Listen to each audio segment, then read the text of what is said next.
India में gold को सिर्फ ज्वेलरी ही नहीं, एक फाइनेंशियल बैकबोन माना जाता है। हर घर में थोड़ा सोना होता ही है, एक इमरजेंसी फंड की तरह।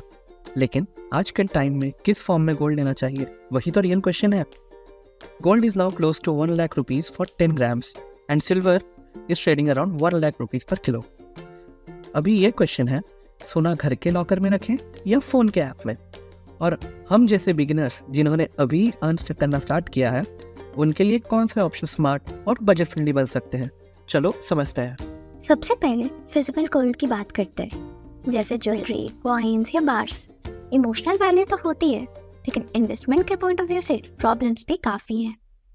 ज्वेलरी में मेकिंग चार्जेस 10 to 15% तक होते हैं, जो रीसेल के टाइम पे वापस नहीं मिलते। रीसेल वैल्यू भी हमेशा कम होती है।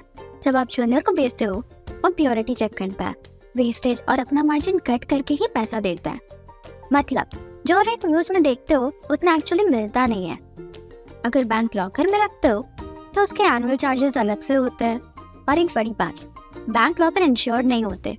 मतलब अगर बैंक बैंकक्रप्ट हो जाए या चोरी हो जाए तो आपकी गोल्ड की गारंटी बैंक नहीं लेता है। और घर में रखना तो अलग ही टेंशन है।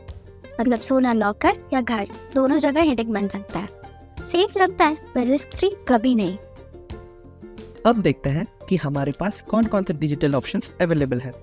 फर्स्ट SGBs, मतलब सोवरेन गोल्ड बॉन्ड्स। ये गवर्नमेंट बैक्ड है। इसमें आपको गोल्ड के प्राइस का बेनिफिट तो मिलता ही है, ऊपर से हर साल 2.5% फिक्स्ड इंटरेस्ट भी मिलता है। मैच्योरिटी पे पैसा बैंक अकाउंट में आ जाता है। चलिए इसको एक एग्जांपल के माध्यम से समझते हैं। अगर आपने 10 ग्राम्स का SGB खरीदा एट 6000 पर ग्राम, तो टोटल इन्वेस्टमेंट हुआ 60,000। तो इंटरेस्ट हर साल आपको 2.5% मिलेगा, मतलब 1500 ईयरली। मैच्योरिटी में अगर 8 साल बाद आपका गोल्ड का प्राइस 8500 पर ग्राम हो गया, आपको 85,000 रिडीम होगा। मतलब आपको फिक्स्ड इंटरेस्ट भी मिलता रहा, प्लस गोल्ड का प्राइस एप्रिशिएशन का फ़ायदा भी। सबसे बड़ी बात, यहाँ प्योरिटी, स्टोरेज या थेफ्ट का टेंशन ही नहीं है, क्योंकि ये गवर्नमेंट बैक्ड है। सेकेंड है गोल्ड ETFs। इसका मतलब है गोल्ड एक्सचेंज ट्रेडेड फंड। ये एक टाइप का म्यूचुअल फंड होता है जो स्टॉक एक्सचेंज पे ट्रेड होता है, और इसका वैल्यू डायरेक्टली गोल्ड के प्राइस से लिंक्ड होता है। मतलब बिना फिजिकल गोल्ड लिए आप स्टॉक मार्केट के थ्रू गोल्ड में इन्वेस्ट कर सकते हो। फिर आता है सिल्वर ETFs। सिल्वर की डिमांड फ्यूचर में और बढ़ने वाली है, क्योंकि EV बैटरीज और सोलर पैनल्स में इसका हैवी यूज होता है। मतलब प्राइस ग्रोथ का पोटेंशियल भी ज़्यादा है, तो आप सिल्वर ETFs में भी निवेश कर सकते हैं। 2025 अपडेट।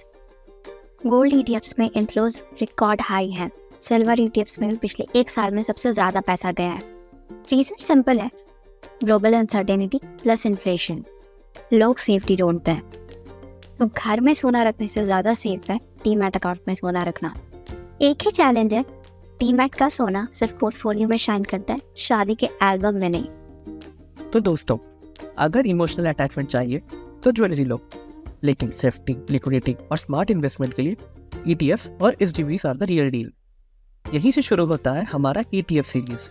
अगला वीडियो होगा ETF होता क्या है, बिल्कुल सिंपल लैंग्वेज में।